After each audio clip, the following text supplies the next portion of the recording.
Hi, my name is Therin Gower. I've lived on Salt Spring for 17 years and before that on Galliano for 17 years. I have been a single parent with 3 children living as a tenant in substandard housing. I am a homeowner and also now a landlord.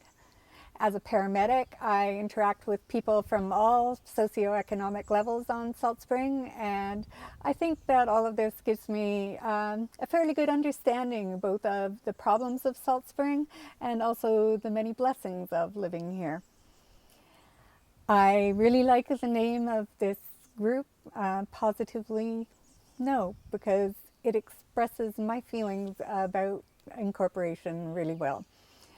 I have both factual and emotional reasons for my position, and to me, those are both important and not something to be despised. Um, Factually, if you look at the incorporation study itself, you'll see a summary of things that they predict will increase in cost for us and things that they predict will decrease in cost for us at current service levels if we become a municipality. And even by their own numbers, you'll see they call it about even, but in fact it's $300,000 more that we will be forking out, which apparently is pocket change for some people. However, those figures themselves are also very flawed in that they show us as, in fact, getting money back for roads. But I'll refer you to Brenda Gielad's excellent study on roads, research done about the actual costs of what the roads have cost us.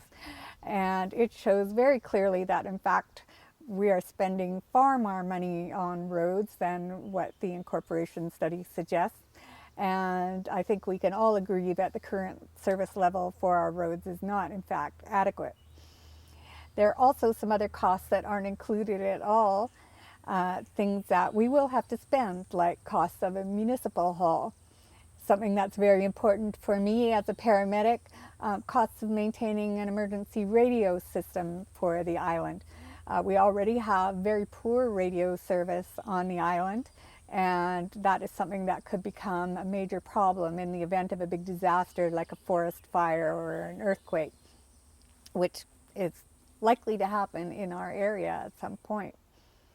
Most of the people that I've spoken to on the side in favor of incorporation don't want to maintain our current service levels. They're unhappy and they want more services.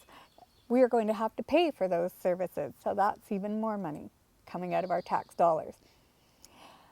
It also seems to me that a lot of the figures given show us getting grant monies from provincial government.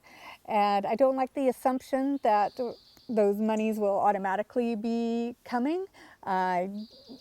Money from the provincial government seems to come and go, and I don't like the fact that we are going to predicate our whole future on the idea that we're going to just get bags of money from the provincial government whenever we ask for it.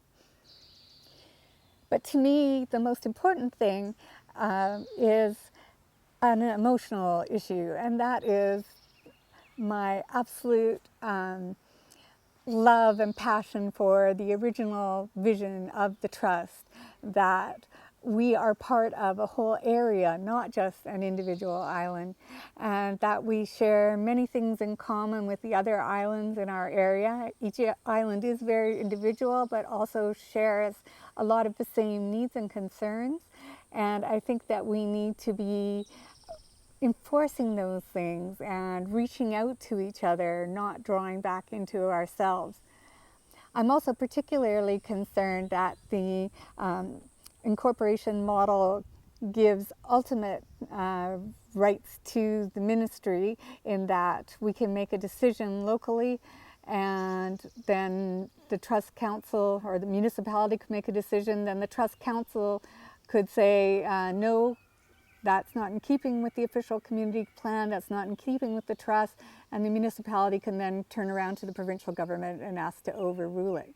I know that people are offended, some people, the idea that they don't have the best interests of the island at heart. And I think that that's a personal quick reaction. I think that none of us are always the best person that we could be. And I know that I personally am not always the best person I could be, and no matter what my ideals are, it's not always easy to maintain them.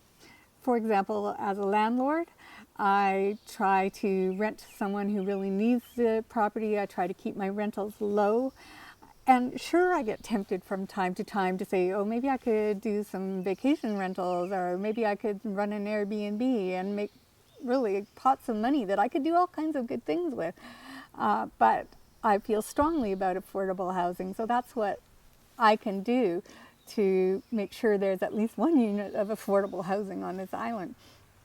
I think that all of us need that kind of check to make sure that we do keep to our best aspirations in the face of so much temptation.